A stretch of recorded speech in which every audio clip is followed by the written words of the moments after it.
Did you know football used to look nothing like it does today? No helmets, no pads, and the field was half the size. Yeah, it was chaos. It all started back in 1892, when Americans basically took the game of rugby from England, changed a few rules, and called it football. But early football wasn't really a sport, it was more like a war zone. Players were punching, kicking, biting, and even gouging eyes. By 1906, over 100 people had died playing the game. Then in 1920, a player named Jim Thorpe formed the first professional football league. Finally, there were rules, leather helmets, and real teams. They called it the American Professional Football Association. Yeah, that name was terrible.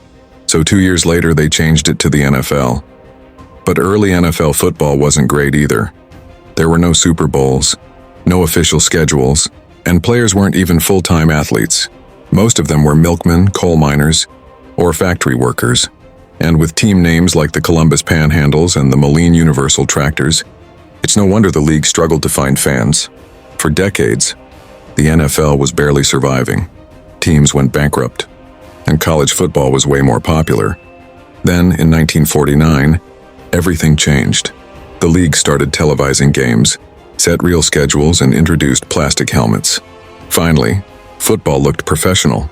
Then came the 1958 NFL Championship, the game that changed everything.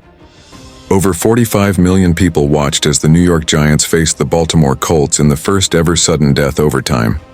The Colts won, and it became known as the greatest game ever played. From that moment, the NFL exploded into America's favorite sport.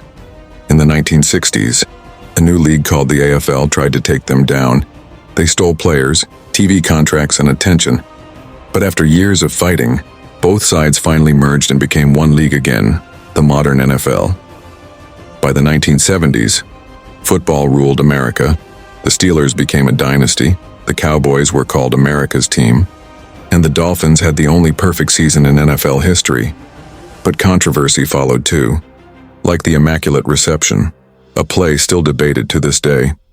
The 1980s brought legends like Joe Montana and Jerry Rice, who redefined what greatness looked like.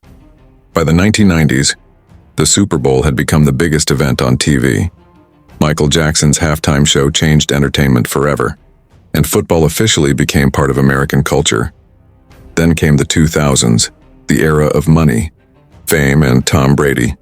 Players were signing multi-million-dollar deals, and a young backup quarterback took over for an injured Drew Bledsoe. That kid was Tom Brady, and he led the Patriots to a Super Bowl win that same season. He went on to become the greatest quarterback of all time. Of course, the Patriots couldn't stay out of trouble. There was Spygate, then Deflategate, but no matter what happened, Brady just kept winning. Even down 28-3 in the Super Bowl, he came back to win it all. That was the moment he became the GOAT, the greatest of all time. The 2010s brought chaos and highlights like never before. Odell Beckham's one-handed catch, the Seahawks' one-yard heartbreak, and Marshawn Lynch's earthquake touchdown. But it also brought drama, with Antonio Brown's meltdowns and players making headlines off the field. And now, the NFL is bigger than ever. Patrick Mahomes signed a $500 million contract. Teams are moving cities, stadiums look like spaceships, and technology is taking over.